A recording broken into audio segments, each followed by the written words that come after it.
Yo, what's going on, guys? It's your boy. Welcome back to another video. So this is a very, very exciting day. This video is going to be a really long one, so go ahead and get your popcorn, go get some snacky snacks.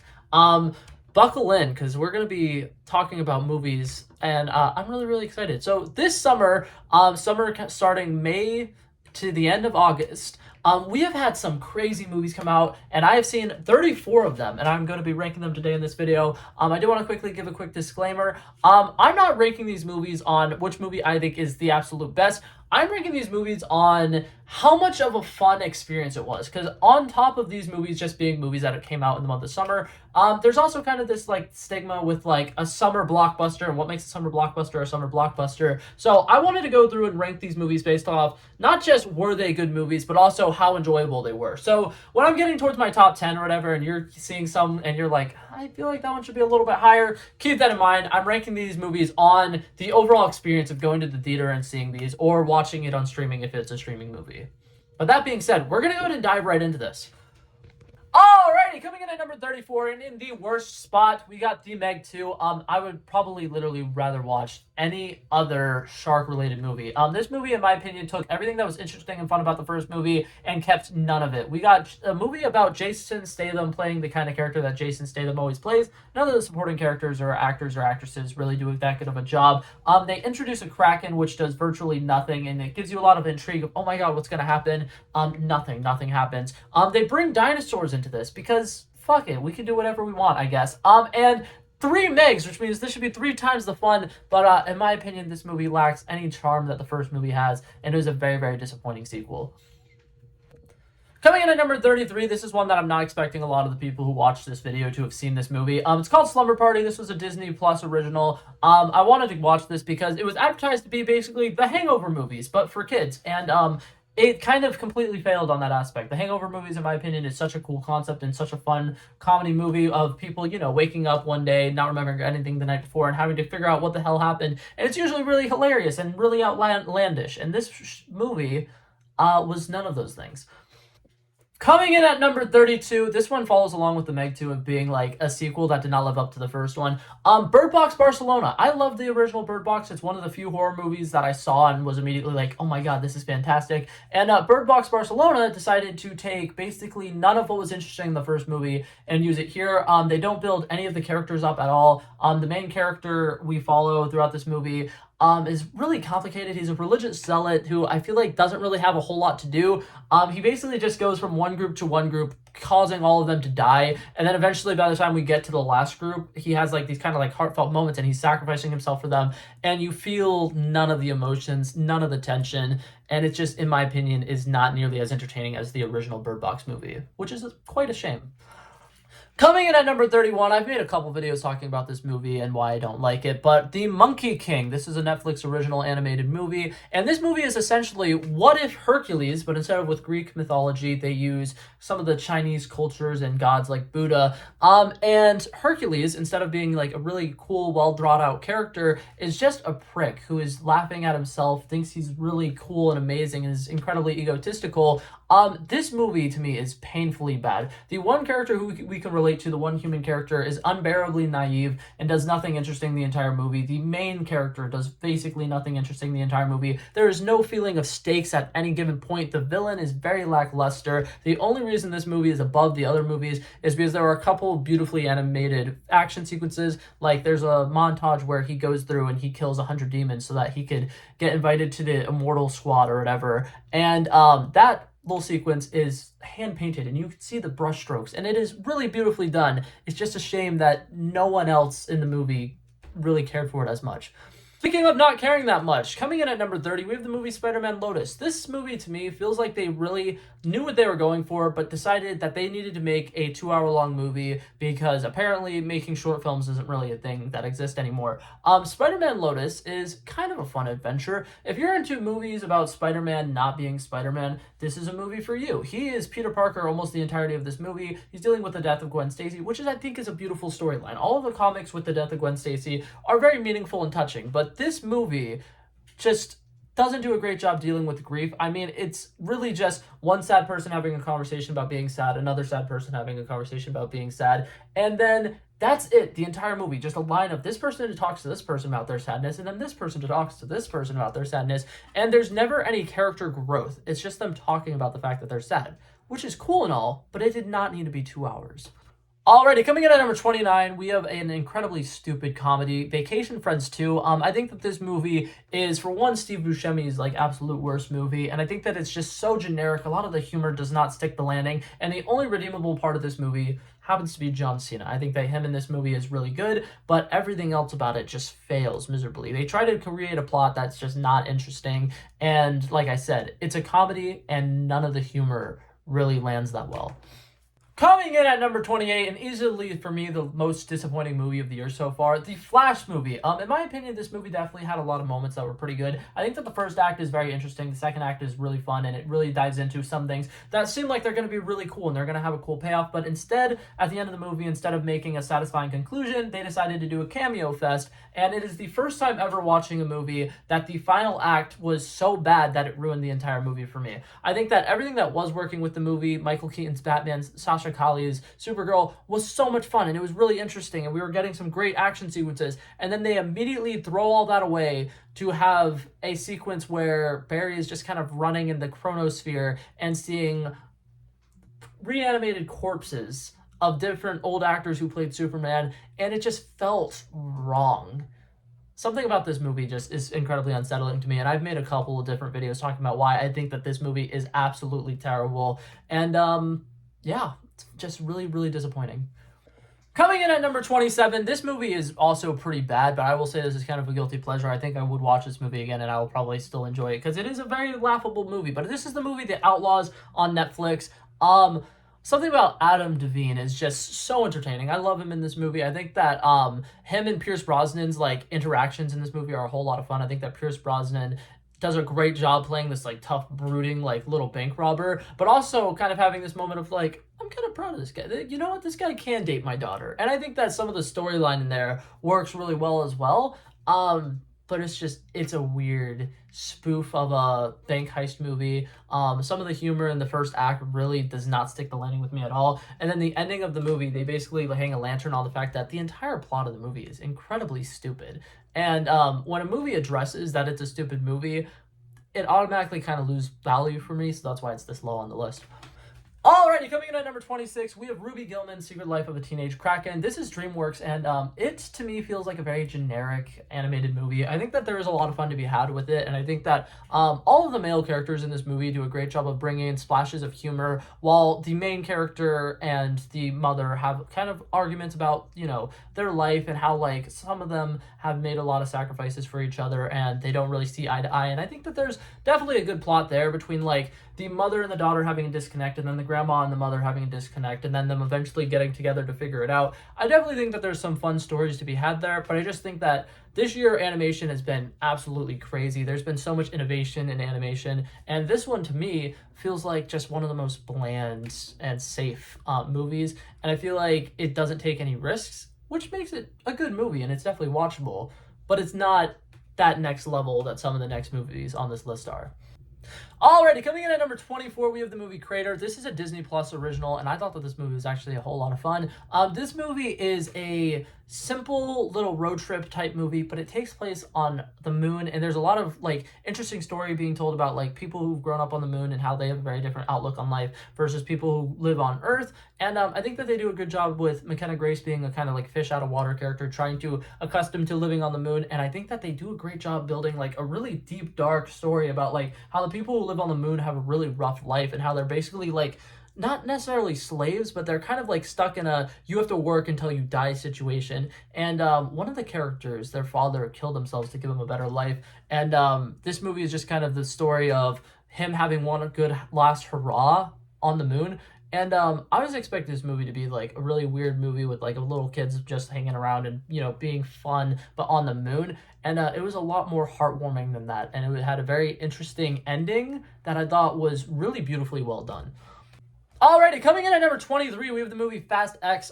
This movie is a comedy that I think is ridiculously stupid, starring John Cena, and once again, he is one of the most redeeming parts of the movie. I think that he is so much fun, and the fact that they killed him off in this, screw you guys. You guys suck. But that being said, I do think that this movie has a lot of time to just shine. I think that some of the chase sequences are a whole lot of fun. I think that the whole thing with Dom Toretto basically playing Rocket League with a gigantic bomb through the city of Venice, Italy, I was like, we're doing that. Okay, yeah, that's fun. Dom Toretto practically throwing a car, we're doing that. Okay, that's fun.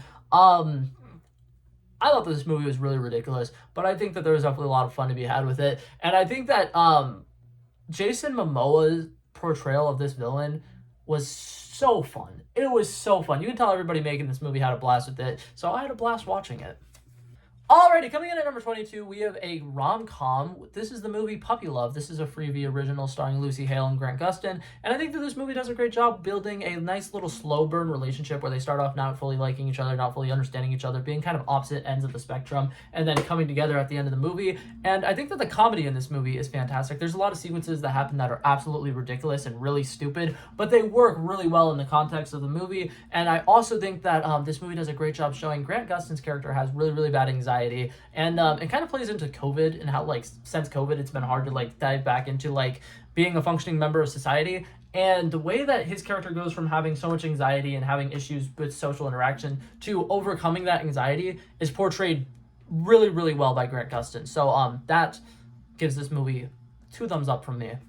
Alrighty, coming in at number 21, we have You Are So Not Invited to My Bar Mitzvah. I thought that this movie was a whole lot of fun. I think that this is a really great comedy. It's Adam Sandler, for people who don't know that, and I think that it is fantastic. I think that the 2 leading actresses do a really good job portraying, you know, young people, and I love it so much because a lot of times in movies, young people really just seem like, you know, very, like, static and stationary because the people who are writing these young people don't really do a good job. But I feel like in this, you can really feel that youthful energy, and it feels very fresh and exciting. It's a good coming-of-age story, and I think that both of the 2 leading actresses do a great job of really bouncing off of each other and, like, showing emotions when emotions need to be showed. I definitely think that this movie was a fun one to watch.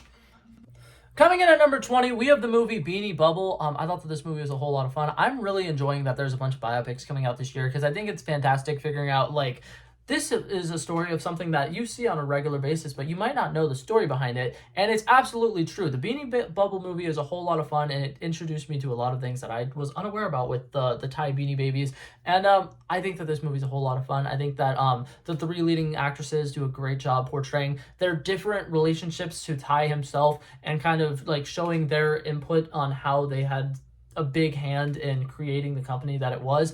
And Elizabeth Banks is in this movie, and I will watch anything that she's in. She is fantastic, and in this movie, she is a delight. Alrighty, coming in at number 19, we have White Men Can't Jump. I think that this movie was a whole lot of fun. I think that Jack Harlow did a great job acting in this movie, and I think that a lot of people kind of thought that he was typecasted and he was just randomly thrown in there.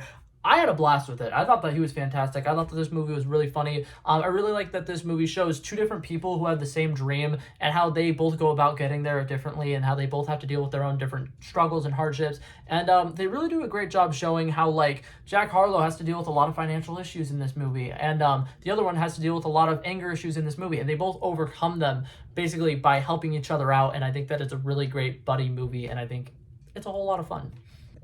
Coming in at number 18, we have another biopic, Flamin Hot. I thought that this movie was fantastic. I think that a lot of the humor in this movie was great. I love that there's a lot of sequences where he's telling the story and he's kind of an unreliable narrator. He'll be like, yeah, and this is what I did. And he's like, I came in there like a boss. I was wearing a nice tuxedo. I was looking fly as heck. And then he'd be like, I'm kidding. I didn't really do that. And it was so funny because it did it like 4 times in the movie and it caught me off guard every single time. But I just loved it because it was just like telling the story really well, and then it would like show you things from different points of views and different perspectives, and it kind of helped you realize that like this guy who's just a janitor could make a big impact. And I like the fact that they did a great job emphasizing that you can make an impact no matter where you are in your company. If you feel like you're a nobody, nobody's a nobody, and they do a good job showing it in this movie, and I had a fun time with it.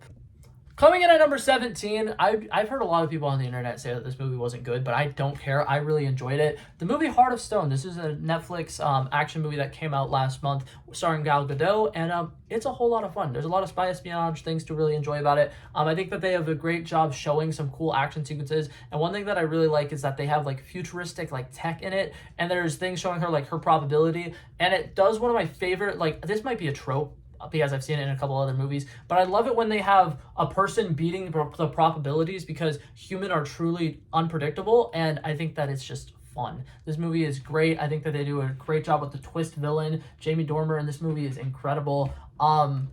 I loved it. I thought it was a whole lot of fun, and I definitely think that there's potential for that movie to potentially have sequels, and I would watch every single one of them. Coming in at number 16, we have Indiana Jones and the Dial of Destiny. I really liked this movie. When it first came out and I went and I saw it in theaters, I was like, oh my god, this was insane. This was one of the best movies I've seen in a really long time. Since then, I've realized it's a little long. There's a lot of parts of the movie that kind of feel like you shouldn't do it. And then something else that really sucks is it kind of seems like in this movie, it's just they go to a place, they find clue, they immediately solve it, they go to the next place. And then something that I really don't like about it is that it's really super duper repetitive, and it's Indiana Jones movie, and I feel like there aren't a lot of moments where he's really the guy who's saving the day, or he's the one coming up with the answers, he's the one doing the exploration. And it's just kind of weird when you realize it kind of feels like he's just on this set track and he's just following it. He's not the one creating the path like he would in the old Indiana Jones movies. Alrighty, coming in at number 15, we have the live-action Little Mermaid movie. I think that this movie is so much fun. I genuinely think that this is one of the best live-action remakes that Disney has done, and Halle Bailey does an amazing job as the Little Mermaid, and I think the guy who plays Prince Eric absolutely killed it. Prince Eric really stole the show for me in this, because if you're going to do a remake of something that came out forever ago, you really got to do something to really create better characters. You got to do stuff to really change it up, and I think what they did here was really, really smart. In the original movie, Prince Eric is basically just hot. Ariel falls in love with him because he's a very attractive dude. And in this movie, they make them fall in love more organically.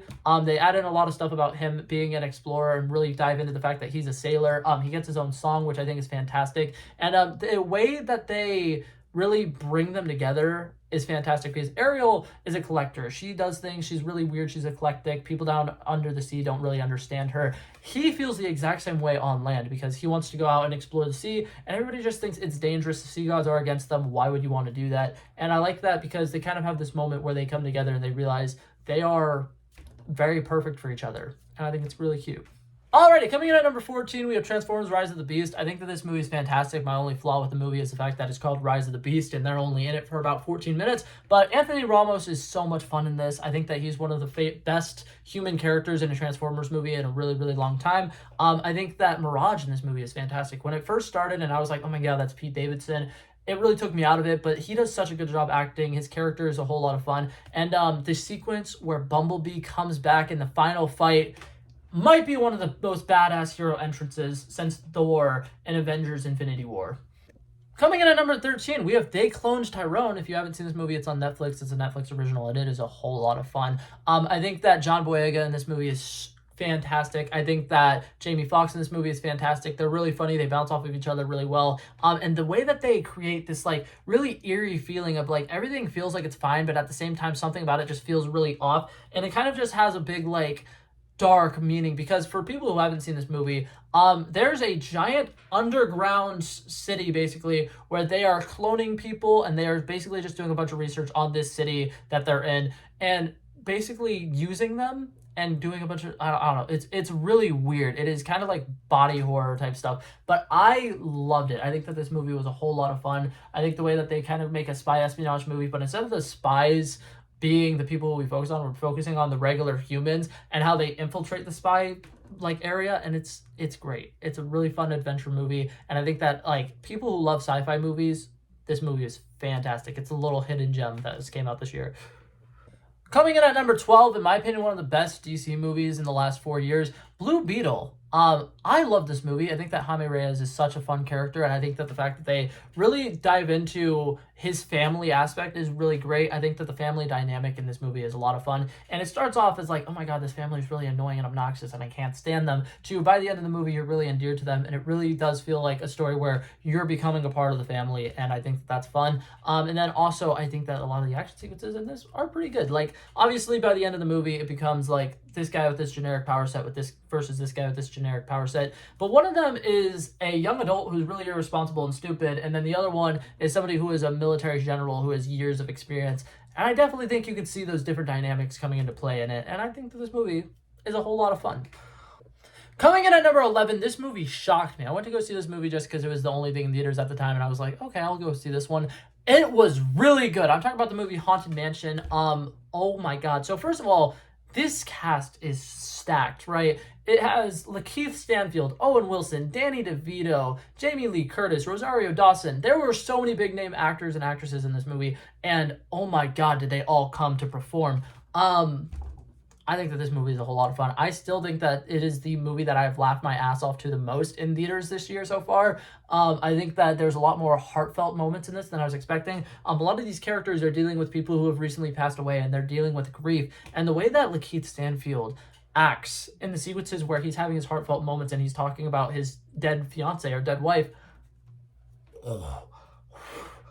When I tell you, I went to this movie expecting to maybe get scared, have a couple laughs. I was not expecting to cry, but oh my god, this movie was really good. Alrighty, and starting off our top 10, we have Teenage Mutant Ninja Turtles, Mutant Mayhem. I thought that this movie was a whole lot of fun. I love the way that they animated this movie. It feels so nitty and gritty and dark and disgusting, which is fantastic because they literally live in sewers. They're little turtle creatures. I think that it was beautiful the way that they decided to animate this movie. I think that the action sequences are fantastic. I currently think that the best action sequence we have had in any movie so far this year is the hallway sequence in this, where it's panning around them and the location changes and then it, oh my god. Fantastic. The soundtrack of this movie, chef's kiss, fantastic. Jackie Chan as Father Splinter was so good, and the way that they decided to parallel his storyline with Superfly, and they're both overprotective fathers and realizing, okay, they really need to let their kids go and live their best lives, great. I like the fact that the Teenage Mutant Ninja Turtles are young people, and it feels so fresh and youthful. There are so many jokes in here that adults did not write, and I love it. It feels so fresh, so new. I hope we get about 17 of these movies with this cast. Coming in at number 9, this is a movie that I low-key had low expectations for, and I really feel bad because it was really, really good, and it kind of blew me away. The movie Elemental. Pixar, once again, does a great job creating a very emotional and heartfelt movie. Ember and Wade's relationship in this, I would argue, is the best relationship we have seen in any Pixar movies. To people who are like, oh, but Carl and Ellie. I said what I said, and I'm sticking to it. I think that this movie is so much fun. It does such a great job of creating, like, different opposites attract or whatever, and obviously it's not just because one's fire, one's water, but also their personalities are just completely different. And I like the fact that each of the different elements have their like niche personalities, and they all make sense and they all stick to it, and they're all fantastic in their own different ways. This movie was really fun. It was hilarious, and I think that the immigrant story that's in it is also very beautifully well done. So great job, Pixar. Alrighty, coming in at number 8, we have the movie Nimona. This movie was really, really good. This was a great action-adventure animated movie, and it feels like a beautiful fairy tale. I love it so much. Something that I like about this movie, and I'm definitely overrating it probably because the animation style fits the story so well. This movie has knights, and it kind of feels like a Knight of the Round Table type thing, but in modern times, and it is animated exactly like a Knight of the Round Table type story would be animated. I think that having a character who's very like serious and does everything by the books, team up with a character who is so chaotic and literally just wrecks everything, fantastic. I think that the character dynamics in this movie are great. I think that the love story in this movie is fantastic, and I think that the sequences of like betrayal really are like, they hit hard on this movie. There's a lot of emotional sequences in here that caught me off guard, and I loved it. I thought that this movie was an emotional roller coaster, and I was so here for it. Alrighty, coming in at number 7, another Netflix original, we have the movie Extraction 2, and all I have to say is like 21-minute long one-shot? Are you kidding me? That was insane. It was so good. The action sequences in this movie were fantastic. The choreography of the action was just, oh my god. And then on top of that, a 21-minute long one-shot. Oh, what? Coming in at number 6, this one might be recency biasy, but I absolutely love this movie and I can't get enough of it. Gran Turismo was so much fun. This movie to me felt like a live-action Cars movie, and I genuinely believe that David Harbour deserves an Oscar nomination for Best Supporting Actor for his role in this movie. He is such a great job giving some of the best motivational speeches. He's somebody who's very like rough around the edges and very like tough on people, but you realize it's because he's so kind-hearted and he doesn't want people to make the same mistakes that he did growing up. David Harbour's character in this movie is fantastic. The main character in this movie goes through so many emotional sequences, and the actor who plays him, Archie, once again, can't remember his last name, kills it. Absolutely kills it. And the cinematography of all the racing sequences are fantastic. I just think that the direction of this movie was so good, and the acting in this movie was so good, and it is so heartfelt and emotional, and I love it. Coming in at number 5, I don't want any hate comments. But Oppenheimer, in my opinion, is the 5th best movie that came out this summer. It's a good movie. Yes. It is cinematically beautiful. Yes. There is great storytelling in it. Yes. It's 3 hours long. A lot of it is people talking and having conversations, which is very important, and I like the fact that he doesn't skip any of the history out of this story, because it is very important if you're telling a historical story that you show all sides of the story, right? Great. Fantastic. But at the same time, this movie has so much stuff to do, and it never really gets a chance to breathe. And I feel like obviously part of that is because Christopher Nolan probably wanted to make a movie that was 3 hours and 40 minutes long. Nobody would go and see a movie that's 3 hours and 40 minutes long. And I feel like the ending cut of this movie kind of suffers from that. There are some sequences that feel like they go by way too fast, and there are some sequences that feel like they shouldn't have even been in the movie. And a lot of it is just not the best editing. I think that all of the actors in this movie acted their hearts out and did an incredible job. I think that the directing was absolutely incredible, but I think at the end of the day, something about the timing and flow of this movie just doesn't sit right with me. Now, coming in at number 4, we have Mission Impossible Dead Reckoning Part 1. This is the first movie I've ever seen with Tom Cruise in it, and I absolutely loved it. I thought that this movie is a whole lot of fun. Great spy espionage. There's a bunch of great action sequences in it. Haley Atwell does such a great job acting alongside Tom Cruise. She literally steals the show from him in a lot of different moments, and I think that it is so much fun. The car chase scene in this movie, I would think, is probably the best car chase scene we've gotten in any movie the entire year, and the entity is terrifying. Like, this villain is so scary. It literally feels like you cannot win in this movie, and I love it so much. This movie, in my opinion, is one of the best theatrical experiences I've had the entire year. Coming in at number 3, I would quickly like to point your attention to... Obviously, superhero movies on my list are going to be a little bit higher than probably on other people's list, but I think Guardians of the Galaxy Volume 3 was incredible. I think James Gunn did a really great job creating these characters and molding them into how we see them nowadays, and I think that each character has their moments to shine. Each character has their completed arcs, and it does a perfect job of doing it in 2 hours and like 20 minutes. It's insane what he's able to accomplish in the length of this movie. I think that the High Evolutionary is one of the best villains that the MCU has ever had. I think that the way that they show Rocket's backstory through flashbacks is really well done. I think that all of the music selection in this, once again, is incredible. I think that James Gunn has really mastered his craft with this movie, and I had so much fun with it. The No Sleep Till Brooklyn's hallway fight scene, chef's kiss. It is such a great movie. Alrighty, final 2. Coming in at number 2, we have Barbie. I thought that this movie was so much fun. I absolutely loved it. I had a blast with it. First off, I'm going to go ahead and say this before I even talk about the movie. The people who are on the marketing team for Barbie, the people who marketed Barbie and did all of that, people need to watch what they did, study it, try to recreate it, because I swear Barbie had some of the best marketing that I've seen for a movie ever and forever, you know? And something that I love about it is that pink, just pink. I love it. It's fantastic. It worked so well. And part of the reason I say this is I know a lot of people who aren't fans of movies and don't like going out and seeing movies in theaters who went and saw Barbie. And I think it's fantastic. But yeah, now to talk about this movie.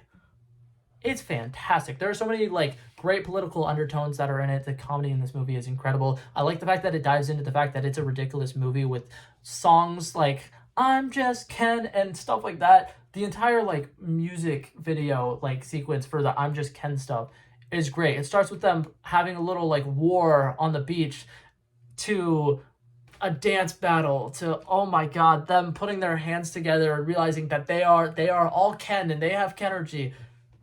I love it. And then Barbie over here is having an entire essential crisis right now. She is literally figuring out that she is humanity, she has emotions, she has all these feelings inside of her. She really has compassion. Margot Robbie plays Barbie incredibly well. The sequence where she's sitting down and she's looking at all these different people having these different emotions and she's really starting to feel human for the first time ever is insane. I think that a lot of the messages in this movie are really, really good, and I love it. I think it was fantastic. I think that this movie is by far one of the best movies that has came out this year.